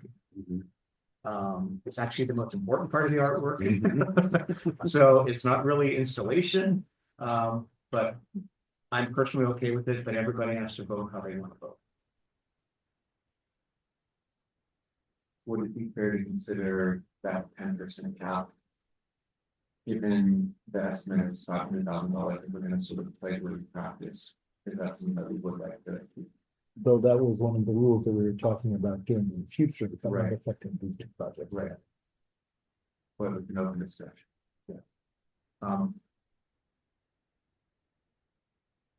Well, can we agree on 50,000 as 10%? As a baseline up to 70 should something unforeseen happen, or is that just making things necessary? I think it's complicating it at this point. Again, knowing it's gonna hit our next year's budget, I think we can say 70. But again, in terms of what everybody's comfort level is. I'm fine with 7. Would someone like to make a motion? Oh, Jay, you may need to jump in with the clarification. Wait, can I just let's also be clear that this is for the installation and site work. This is not going towards sculpture. Correct. Well, I'd like to clarify that because when I looked at it, it includes assembly. And that's not an installation. What is it? It is, the installation, because of the complexity of the unit itself, there, I don't know, Jim, again, that's why he's here tonight. He can explain. a little bit. We're looking at, right now, we're looking at the best way to assemble it. I mean, this thing is made up of hundreds of these shapes that are based on this. And we're probably, now this is the assembly that's not part of this installation. We're probably going to pre-assemble parts of it off-site. So the assembly that we're talking about is craning the sculpture, well, it's the foundation, and then assembling whatever number of parts this ends up being, onto the site and attaching them to each other. So it's not the sculpture per se, it's the putting the large parts of the sculpture together on site. You're not comfortable, you can vote no with abstaining. Let's see the decision. Jim, would you like to make the motion and Jay can jump in? Or just say what he said. I'm pleased to offer a motion to recommend that this commission recommend to the Palm Springs City Council approve an allocation of $70,000 of public art funds for installation and related costs, such as assembly. Let's do it up. For the PS Pride Monument by artist Jim Eiserman. And the recommendations of the Palm Springs City Council will include conditions that The funds would be recaptured within, by the end of March, unless a final budget and soil tests are submitted. And the amount is limited to $70,000. I would also maybe amend assembly to be on-site assembly. Does that work for you, Jim? it certainly does. Thank you. Yes. Okay, and that would be the motion. Thank you. And sorry. All in favor? Aye. Aye. Unanimous. Great, thank you. Thank you all. So, Al, Jay will write you, what we are agreeing to. Mhm. It is going on the city council agenda of November 21st, we hope. Now, what's going on in the city council? That The city council has to approve this. they approved it already for July. What did they? Money, baby. Oh, that's the money This is specific. the money Yeah. specific. Right, now, what is the date of that? November 21st. I'll be at that meeting. Okay? I'm not making the presentation. No, you're not. Okay, you will be making I that. will on behalf of- Okay, November City Council. Thank you, Al. Thank you very much. Okay, next item, we're gonna move quickly because we have Fort John sitting here. Okay. Discuss asphalt art project schedule. Over to you, Carlos, quickly. Tell us what's happening on Okay, Saturday. so on Saturday at Desert Highland Park, we'll have our first asphalt art project. So there will be two artists painting two crosswalks. And they'll start, the streets will be closed Friday at 4. There will be power washing the street and that area. And then they'll start working painting at 9 in the morning. Okay, with 4 kids, 2 high school kids, 2 junior high kids, junior high. And but the event really is going to happen around 12:30 with food, and the mayor and Grace Garner will be there at 1. So it'll be a good time to show up. There will be sandwiches, there'll be a DJ, and we're trying to make it into a community event. If that happens, if it's really successful, we can make it the other next to the same thing. So cross your fingers, I think it's gonna happen. Now, I will tell you, I got an email today from another community organization, and this, we've heard there's an asphalt art project. Who did it? Was it art commission related? And I said, yes, this is our commission. It's going in on Saturday. This is a test case. If it's successful and alleviates traffic issues and withstands the traffic disintegration of the art, if it lasts at least a year, then we will roll it out to other communities. My thinking with that is that needs the sort of thing where we then take this case study, here's what it costs us, and we go to Measure J. Because this technically is not public art. This is not something in the city's collection. But we would then go to Measure J and say, this is improving communities, here's what we want to hit these 5 parks or school areas, we need $100,000 to do that. Okay, this is community-based art in a postmodernist way. Yes, but it is not part of the collection. It is That's not the part of problem. collection, and it is not part, it's temporary, so it may not be there past 2 years. So. It may need to be repaired and a new piece go down. If it's successful, it will happen, but it is still not part of the city's collection. Again, that can be a different discussion. Yeah. Okay, Sorry. that's okay. So asphalt up. Next, okay, I was at the Parks Commission meeting. And at the Parks Commission meeting, I took them through everything we're doing, took them through all the parking in place. They loved everything. And John here is my new hero. John is project manager and he stepped in to help us with a lot of things. He's not only helping us with stuff because so much of what we do to get art installed is me running around like an idiot with a city hall, getting everybody to do things. No, I need permits, I need this, I need this, I need this. Harassing Jay, getting it done, and John is taking over some of that. So he's the one who's leading the installation for the pop art park downtown. And he has some great news for us. Stuff is getting installed, so maybe it'll happen in December. Maybe, fingers crossed. And again, that's popsicles, lawn chair, and windmill, or pinwheel we call it. That hopefully will go in the downtown area. Again, popsicles was our most Instagram piece while it was out. People love it. So that's what I'm saying. However, John came to me because he works in the Parks Department, not the Parks Commission. And he came and said, you moved Spider. Spider was a bike rack in front of the swim center, but it's public art. And we moved it 4 years ago. 4 years ago, I think. 3 years ago, I'm not sure. And moved it off to the side and put Tot there. Tot is a little piece, it's around 2 feet tall, 30 inches tall, of a little kid dressed in swim outfit.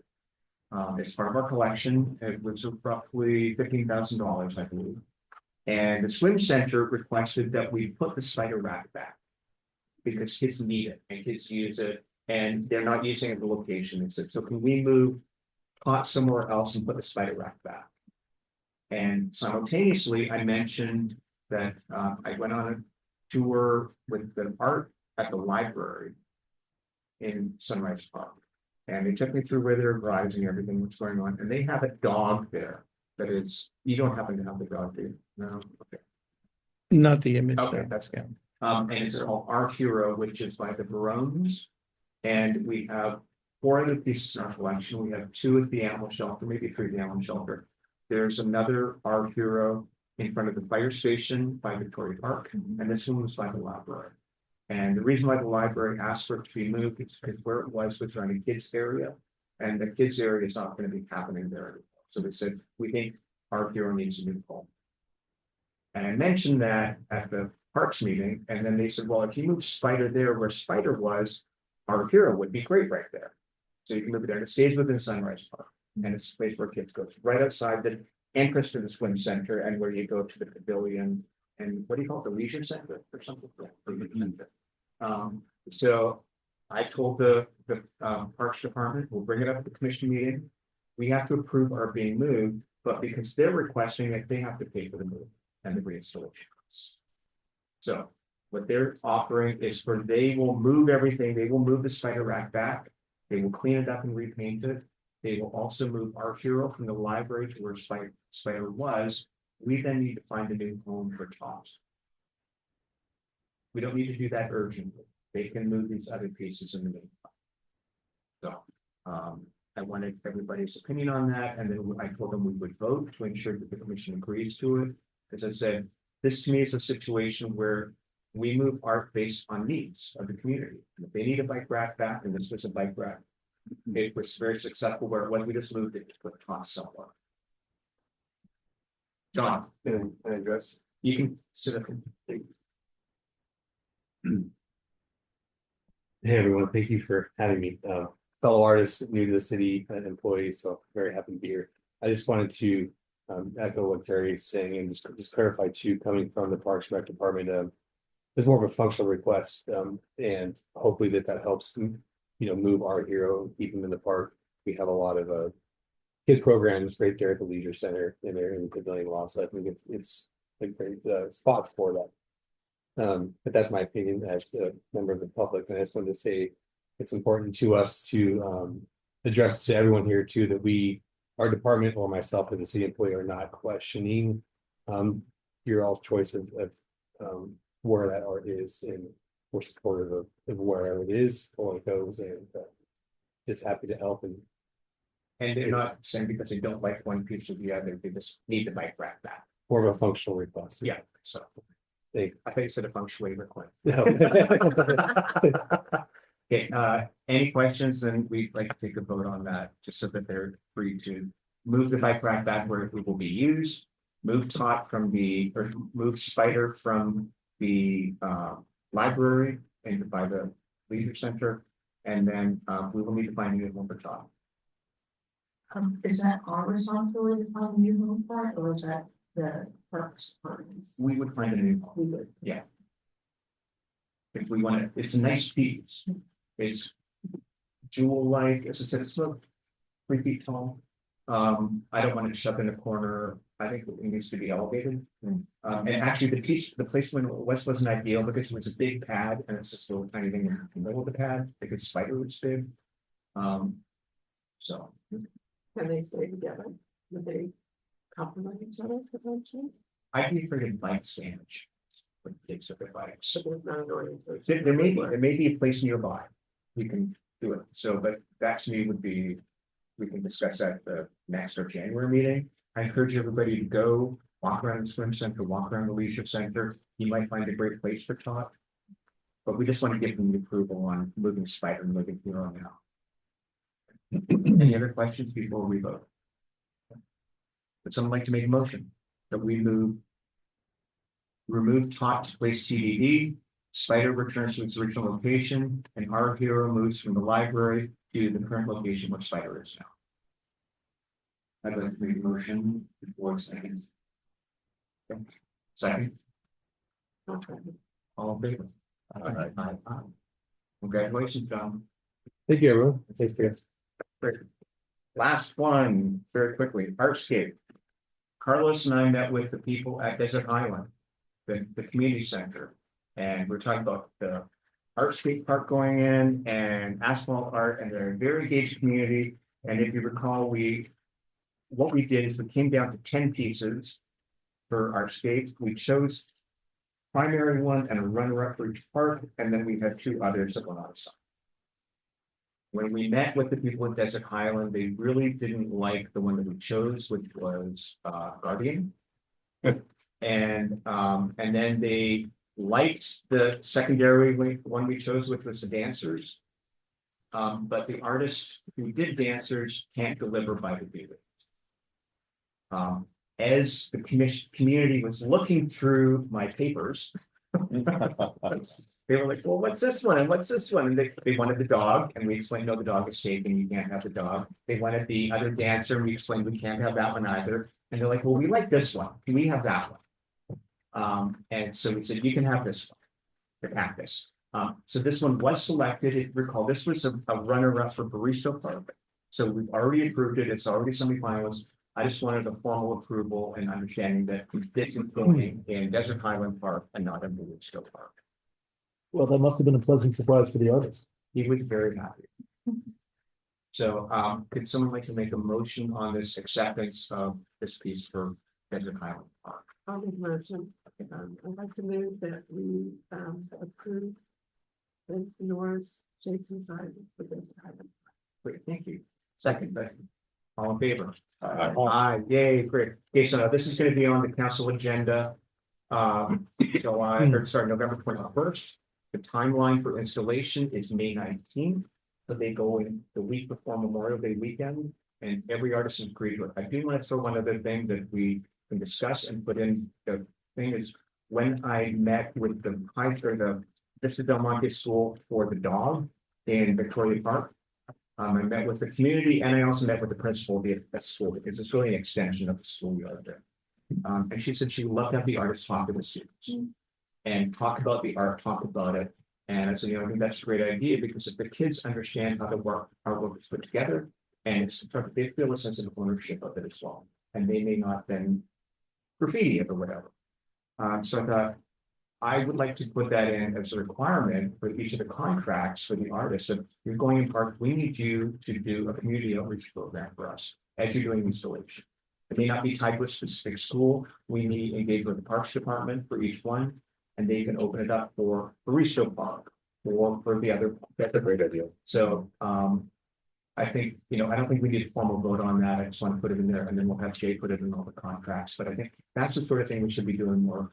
Not just, I think the city has a habit of putting art in and walking away from it. So let's put it in there and get the community engaged with it as well.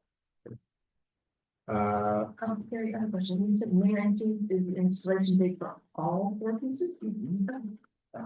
And what we learned with pillars, when you have a lot of work all at once landing, it has greater impact. It makes it seem important. And so that's why we said at the May 19th, you need to get it installed. And we laid out with everybody, and this is what sort of triggered the one artist who said, I'm reviewing it at the Parks Commission on this date, it's going to council in middle of November, you will get your contracts and then your first funds on this date, but we need it done by May 19th and delivered on site. And he's Yes, Saturday or Sunday. I think it's Friday or Monday or something like that, but it's the week before Memorial Day. Now, if it shifts here, there's. Who's responsible for installing on the city? The artist. The artist still, so they do the pads, or the points. What's not in there is things like lighting, stuff like that. I'm not even sure we're gonna do lighting because most of the city parks shut down at night at 10 o'clock, so we don't need a lot of lighting for them. But that's for the conversation if we want to. Okay. And then crawler is installed. Everybody saw it. It looks great. We're going to do a dedication ceremony. I told the artists I wanted to get through the election and then set it up. So we'll do a dedication ceremony probably in the next 2 weeks. Check in their calendar and in their calendar. So you can be in there. We'll circulate that. We already have money allocated for the sign, the dedication sign, so we don't have to approve it. I was curious, when the suspended car was in that lot, the art museum put out publicity that seemed to indicate that it was a joint project with the museum. The museum put it there. They did. Is the museum involved with Crawler as well? No. So what happened with that was, it's city property. And the museum was doing an exhibition on cars of travel or something. I forget what it was. And Adam, the head of the museum, thought, oh, I know this artist in Colorado. He does his work. He actually saw it in Colorado. And he said that would be great display to get foot traffic for this installation in the museum. He came to the city and said, can I put this on there? He came to the commission and said, will you allow me to put this on there? We contributed some funds to that because it was temporary art. And then after the installation or his exhibition finished, we then voted to extend it. And we did an extended contract with the artist to keep it there. But then we just felt, you know what, we need something new. It's sort of been there because we don't own it. It was just, let's put something in there that we. That's interesting. So that particular site is one of our sites. Correct. Then not too far away, those sites are brick development sites. Correct. Private, like the babies, et cetera. Yeah. That's interesting. Yeah, Okay. so moving forward, and we can talk about this at the next meeting. Any one of you can come and say, I really like this artist. I really like a specific piece they do. We don't always need to do call for artists or stuff. You can come to us and say, I want this piece, I want this artist, I like this. I think it would be great right here. Now, the intent with where the car or crawler is going and the piece from Michael Bernberg that's there right now, nothing. That was meant to be artists that are from the Palm Springs area. That are sort of up and coming artists, so we could feature them there. And to me, that makes sense because that's like the front step to the museum. And it's sort of, they're more contemplative. Whereas where Popsicles is going, Popsicles Lawn Chair from Pinwheel, they're a little more immediate, they're pop art. They're for the crowd that comes here from Maryland. And where precisely is the pop art park? Is it the rectangle between the east face of the parking garage and the street? Yeah. Lot G is kitty corner from the parking lot at West Elm.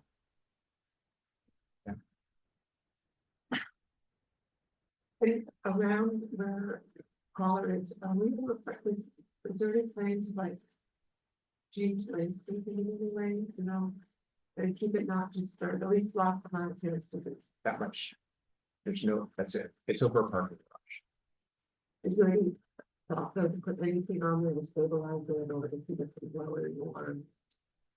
It really is, it's 4 inches of BG over a garage. And actually what he did for installation for crawler, and John looked at it, was he scraped it all away. He drilled his foundation plates into the roof of the garage, and then there were big ass screws that were underneath the roof of the garage and they were tightened in there. So there's really not much ability to do landscaping. Now, doesn't mean that you can't work with an artist to do a big piece and do landscaping in it. So it's elevated, but again, that can be done. Is this one characterized as temporary also? Which, It will, crawler, will it be, crawler, we own it. but will it be on that site now permanently? It bolts into the parking garage in the roof. You never know. I mean, look, the art, technically, it's zoned for development. Just like where the pit is, where Michael Braun has the pickleball courts, that's supposed to be a development there. Until then, we're putting on that. But the city is city. Yeah, yeah. It's not. But it's zoned for certain things. And so lot G is zoned for development. So originally we were approved to put public art there for up to 5 years. So all the pieces we can move if we have to. Well, so the beauty of the way you install crawler is just undo the bolts. Move it somewhere else and move it into the ground. Pop art we did, equal artwork. Jay, did you get any feedback from the gallery? I did not get any feedback from the gallery yet. Okay, so So let's follow yeah. up with them. No? And then the airport mural, you saw that, it was fine. Great. Are there any other spaces in the current or planned airport expansion for art? Will we be looking at different locations there? Yes, we're supposed to have a conversation with airport staff about not only long-term art, but short-term art. Because I explained to them what public art can do, is if you have art there for 6 months to 18 months, it can sort of distract people during construction. If you're doing it, you can make things beautiful with public art, and so people aren't looking at it. And if you have construction fencing, that's a great place to do temporary murals. So we would do the call from this commission, it wouldn't be the airport commission. Or would it be joint? How would that work? It would be the sort of thing where they would come to us, ask us to do it, and then they would have to approve it. But just like they did with the mural, where they basically, we love it. They took faster to approve it than we did. How many meetings did we go to? It was 3, 4? Yeah, it was over, yeah, Yeah, it was a long process, but it was unfortunate for the art. and security clearance, all that stuff. Yeah, so. How about the Thompson? Thompson mural has not come up yet, if that's still in planning, Jay. it has yet to be submitted to planning, is my understanding. Yeah. So I think that's it. Over, this was a long meeting, I apologize, but I thought it was some interesting conversations. I hope everybody approved. Mr. Chair, we have agenda request and comments from the commissioners on the agenda. Did I miss something? Oh, Commissioner requested comments, sorry, I didn't see that. Any comments or requests?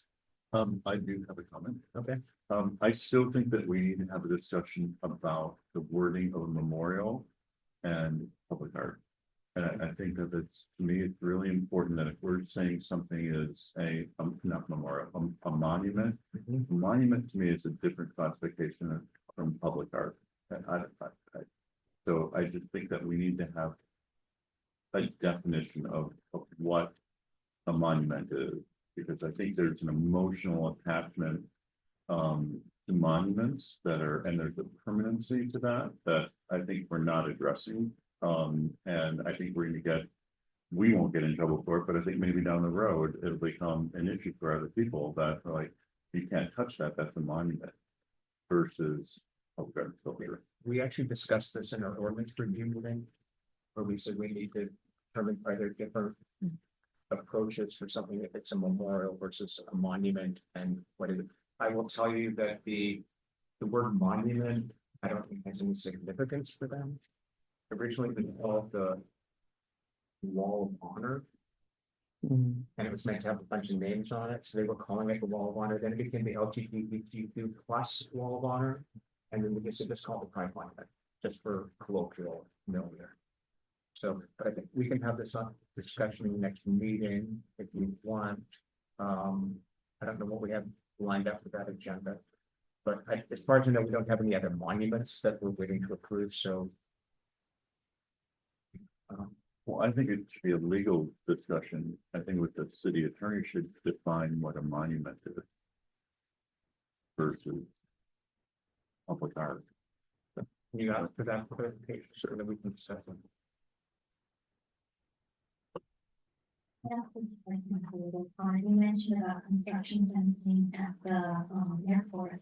I did submit what West Hollywood was doing with their construction fencing. No, I'm thinking like when they, it's what they're doing with the airport, with the renovation, they're shutting down certain lanes. What they do, so they would, you know, put fake walls or something like that there, not wire construction fencing and then, you know, plastic over it that we have to do for dust problems. Would it be something to discuss later on, like possibly integrating that into the mural ordinance, just like what Hollywood is now? We can, in terms of at the airport or at, you know, normal construction. Anywhere really, just to lessen the impact that construction has on the community by putting up temporary art like with the West Hollywood did with their construction fence. They integrated that into their mural ordinance. And you know, with the amount of construction that's happening currently and will happen in the future, I think My immediate response to that is who's paying for it. So, we integrated into the mural ordinance, it was the process. you're asking the developer to pay for it? Usually, well, my understanding with Hollywood and with other cities as well, the developer uses some of their required funds to pay for that and adding that temporary park to their property. And then I understand West Hollywood has a roster of artists that the developer can choose to work with.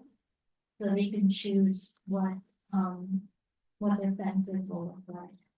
Okay, let's put this, I just want, I know, I don't want to get too in depth here, we're already half an hour over time.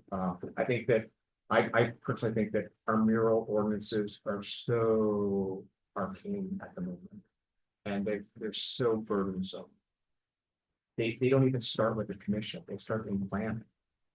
So planning has to do planning reviews, planning then comes to the art commission for approval. And then it has to have the public hearing. So by doing anything and making it more complicated for a developer, I just think we're sort of, it's so burdensome, but as I said, we can have this discussion when we have more time. With that. You look great though. They look great, but who pays for it and who manages it? Yeah, so as I said, those Some are of them things that we came out need with the to. whole challenge, Okay. looks great. Any other comments before I go to Jay for the big one? Okay. Well, commissioners, the George Floyd mural was vandalized again. And you may recall the first time it was vandalized, we actually had the original artist come out and touch it up and redo it. But as part of that effort, we also took high resolution digital photographs of it. But of course, as it's vandalized up and is public and visible, it's sort of an eyesore and hurts community members. So, you know, this item would be to decide if we want to have a special meeting to further discuss having the artist come back and repair it, asking the property owner to just, you know, please take it down or cover it up, or have some other solution to the constant vandalizing that happens to this mural. We can't discuss motions or any more during this meeting, other than do we want a special meeting for this? I think we should. Okay. So that We should put special that meeting would in, be in the next 2 weeks. The artists are the ones who pay for the underground. Again, we can't discuss it. It's All right. just, we need to discuss, do we want a special meeting? And if we do, it would need to be in the next 2 to 3 weeks. To have it. Special meeting, or just that one of them?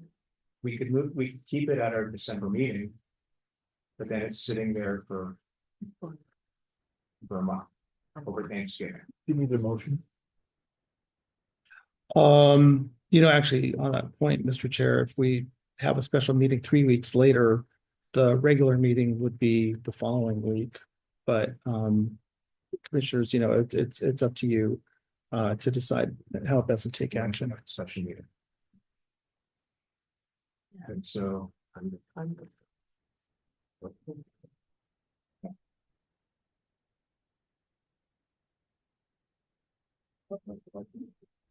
We'll do it next week. we can do it next week. 14th, a regular city council meeting. Yeah. So you, Yeah, so we can do it next week. We can do it anytime next week. Yeah. I'd have to check the availability of the rooms also. And, you know, as long as we have a forum there, if 1 or 2 people can, so that's fine. I would love to attend. Yeah. Okay. And that, again, that will be publicly posted. The intent of the meeting and expect public. I encourage everybody to go drive by it, park your car, get out and look at it. I sent the pictures, I sent to Chris, being an artist, and I think it's kind of, you can't just touch it up. It needs full silver there. So Jay, can you give us in the next week and a half availability of the room? Yep. And then we can go from there. Anything else from the director, staff? Dave? That's all. Thank you. I'd like to make a motion to adjourn the Palm Springs Public Arts Commission meeting. On a date TBD. Large conference room of Palm Springs City Hall located at 3200 Tompkins Canyon Way. Oops. Second, all in favor? Aye. Jay will follow up with the deadline. Thank you, everybody. So we could go, yeah.